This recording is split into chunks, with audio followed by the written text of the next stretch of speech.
नमस्कार। आज हम बात करेंगे ऑपरेशन सिंदूर पर। ये 2025 में हुआ था, एक अहम सैन्य ऑपरेशन जी। और ये भारत ने किया था पहलगाम हमले के जवाब में।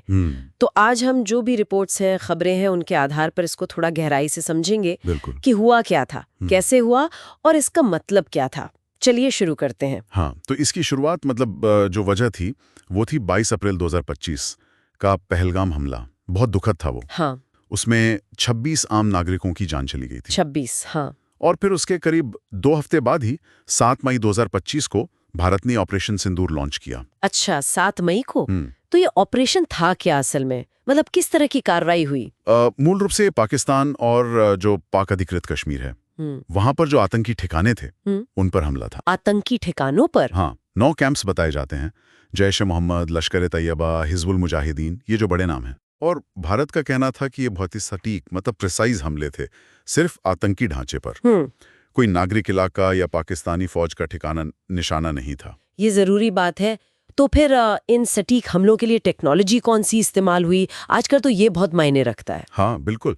इसमें देखिए, लंबी दूरी की तोपें तो थी ही, साथ में भारतीय वायुसेना के जेट्स भी थे। IF jets. जी।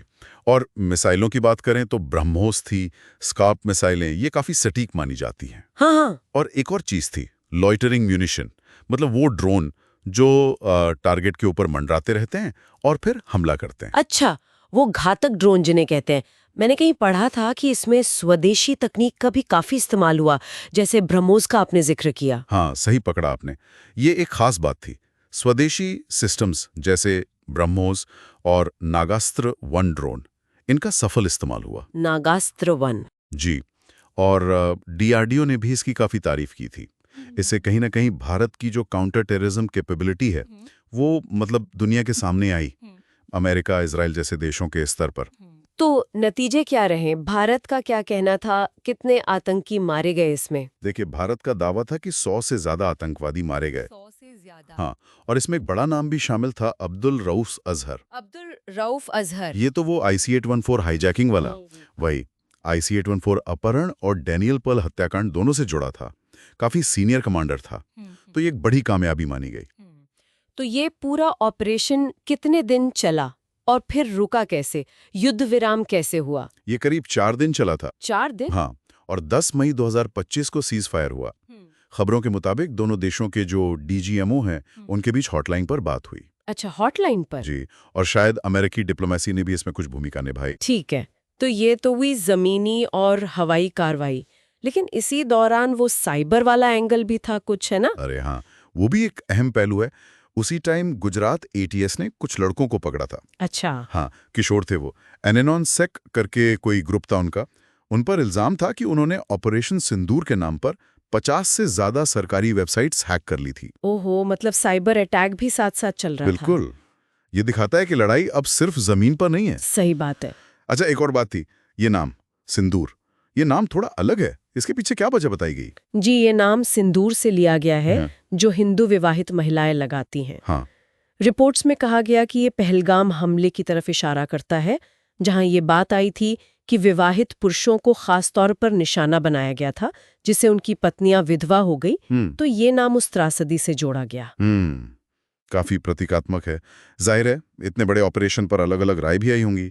सरकार ने तो तारीफ की होगी, पर आलोचना भी हुई। सोची समझी निर्णायक कार्रवाई थी, भारत का कद बढ़ा। गृह मंत्री अमित शाह ने तो इसे सर्जिकल स्ट्राइक और एयर स्ट्राइक के बाद तीसरी कड़ी बताया था। अच्छा। लेकिन दूसरी तरफ कांग्रेस के नेता नाना पटोले ने कहा कि ये तो जैसे बच्चे वीडियो गेम खेल रहे हो। अरे। हाँ, और जैसे खान सर है, उन्होंने कहा कि ये काफी नहीं था, भारत को लाहौर तक जाना चाहिए था। अच्छा, मतलब और कड़ी कार्रवाई की उम्मीद थी कुछ लोगों को। और राज ठाकरे जैसे नेताओं ने कहा कि हवाई हमले ठीक है, पर जमीनी तलाशी अभियान भी होना चाहिए था। तो मिलीजुली प्रतिक्रियाएं थी। समझ गया।